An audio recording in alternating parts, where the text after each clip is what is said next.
Evet, bana bugün bir teklif geldi. Eşimin teklifi, babamın teklifi, kardeşimin, arkadaşımın ya da iş yerindeki patronumun. Şöyle yapalım, şunu değerlendirelim gibi. Ben bunu bir T cetvelinde, muhasebe T cetveli gibi düşün. Ona koyduğumda bana gelen tekliflerin sonunda diyelim ki akşam oldu ve eve dönüyorum. Hani son olarak bunu kastettim. Daha basit de indirgemek için. Eve döndüğümde kafama yastığa koyduğumda hafif bir gülümsemeyle bugün de güzel geçti diyor muyum? Çünkü burada öyle ince çizgiler var ki yani keskin bir şekilde akışta kalalım, keskin bir şekilde kendi isteğimizi yaratalım, keskin bir şekilde benim isteklerim nerede, onların cevabı nerede gibi değil de daha esnek ve birbirine geçirgen bir durumdan bahsetmek istiyorum. O da şu, şunlara da rastladım kendi danışanlarımda ki kendi hayatımda bile geçmiş ne diyeyim daha 20'lerimde 30'larımda özellikle yaşadığım şeyler vardı. Benim için işte evliliğim veya işte eşimin istekleri çok değerliydi ve önemliydi ve onun isteklerine uyum sağlamak, onun isteklerini önceliklendirmek, onun yemek tercihlerini dışarı çıktığımızda belki tercih etmek benim için rahatsız edici bir şey değildi. Çünkü o yemekleri de seviyordum diyebiliriz. Ama bir süre sonra şunu fark ediyorsun ki bir olay olduğunda eğer farkında bile olmadan otomatikman içeriden ama hep senin istediklerin yapıldı bu dünyada ya da hep senin dediğin yerlere gittik gibi bir şey çıkıyorsa, bir öfke çıkıyorsa işte o güzel bir ipucu. Aslında ben farkında bile olmadan hep yanımdaki ya da işte karşımdaki bu insanların ya da işte kurumların vesaire tercihlerini ve isteklerini önceliklendirmişim ve zaman içinde kendimin ne istediğini bile unutabilecek duruma gelmişim. Çünkü kendimi şöyle kandırmışım. Ne var ki o da güzel. Burada akşamleyin eve geldiğimde eğer ben o restorandan, o davetten gerçekten huzurlu, tatmin olmuş ve keyifli gelmiş olabilirim.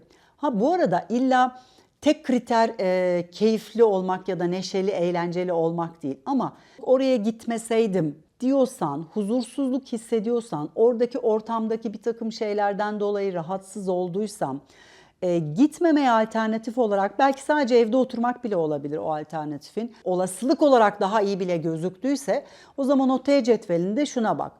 Bir davet aldım gittim, bir başka davet aldım, eşimin davetini aldım, arkadaşımın davetini aldım vesaire. Ve bunlardan nasıl döndüm? Yani bu bir iş teklifi de olabilir, işte seçeceğin okul da olabilir, işte arkadaşının davetleri ya da eşinin tercihleri de olabilir. Ağırlığa bak. Yani eğer bu ağırlıkta birilerinin tekliflerine ve çağrılarına uyum sağladığımda kendimi güvende hissediyorsam, keyifli hissediyorsam, huzurlu hissediyorsam bitişlerinde, dönüşlerinde okey o zaman zaten bir nevi bizim ortak dengemiz ve ortak isteklerimiz haline dönüşmüş olabilir ve böyle dönüşmeyecek diye de radikal bir şeyim asla yok. Ama eğer farkında bile olmadan geri döndüğümde ya keşke içinden bir yerden küçük geçiyorsa ya da iyi gelmedi ya keşke onun yerine şunu yapsaydım diyorsan bir süre sonra dikkat ettiğinde ya bir dakika ya benim ne zamandır canım balık salata yemek istiyor. Bir türlü sıra benim şu balık salata ne diyeyim isteğime de gelmedi ya. Hep işte kebapçıya gidiyoruz diyelim ki. Hep kebapçıya gidiyoruz, hep kebapçıya gidiyoruz. Bugün de balık salata yiyelim. Ya da bugün de şu romantik komedi seyredelim. Hep savaş filmi seyrediyoruz gibi dengelerde bozulmalar oluyorsa işte o zaman onu incelemek gerekir, birazcık bakmak gerekir. Hep ben kendimden veren taraf mı olmaya başladım?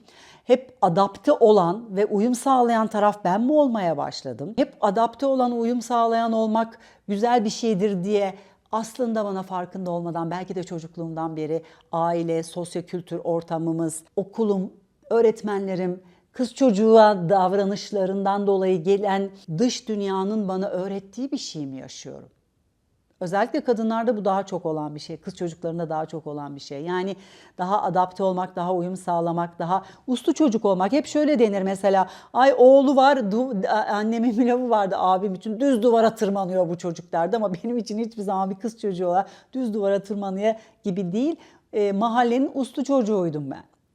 Şimdi yaramaz olmak iyidir, uslu olmak kötüdür, öyle falan değil konum. Bana bir isim kondu, bana bir sıfatla tanım kondu ve ben o tanımın içini doldurmayı doğru bildim. Bir gün yaramazlık yapmak ya da bir gün haylazlık yapmak istediği zaman bile içim yapamıyorum, çünkü ben uslu duvara tırmanan abim veya uslu çocuk Mine.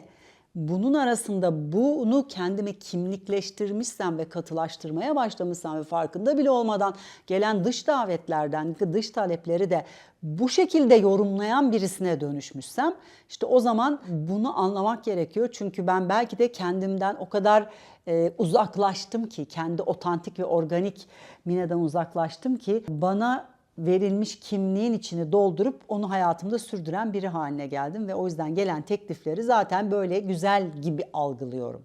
Ama söylemek istediğim şöyle bir şey var. Gerçekten her şeyin içinde ince çizgiler var ve konu burada sert, keskin şeyler değil de daha esnek, kenarları yontulmuş ve daha yuvarlaklaştırılmış bir dünyada olabilmeyi öğrenmek. Çünkü hayatta bana başka şeyler getiriyor. Yarın sabah kalkıyorum, anormal bir yağmur yağıyor ve sel olup benim evimin içine balkonumdan sular girebiliyor. Yani her şey hayatta benim mükemmel tasarladığım gibi değil ki. Hava durumundan, sabahleyin dolar kurunun ne olacağından, altın fiyatından, işte şirketimin belki de farkına bile varmadığım bir şekilde iflas ettiğinden, yeni çıkan bir teknoloji sebebiyle benim işimi artık teknolojik olarak gerçekleştirecekleri için 300 kişiyi birden yarın şirketimizden işten çıkaracaklarından, bunların hiçbiri benim %100 kontrolümde olan, bilebileceğim ve benim denetimimde olan şeylerdi ki hayat her zaman bize bir şeyler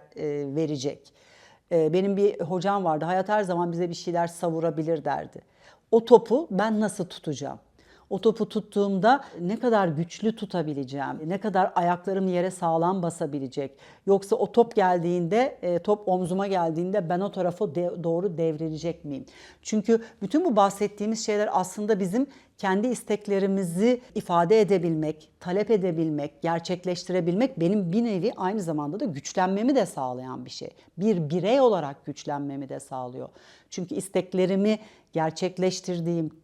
gerçekleştirebildiğimde kendime olan güvenim artıyor. Diyorum ki ben bir şey arzu ettim, onu gerçekleştirmek için talebimi bildirdim, deklare ettim ve bunun için arkasında durup isteğimin sonuna kadar gittim ve gerçekleştirdim.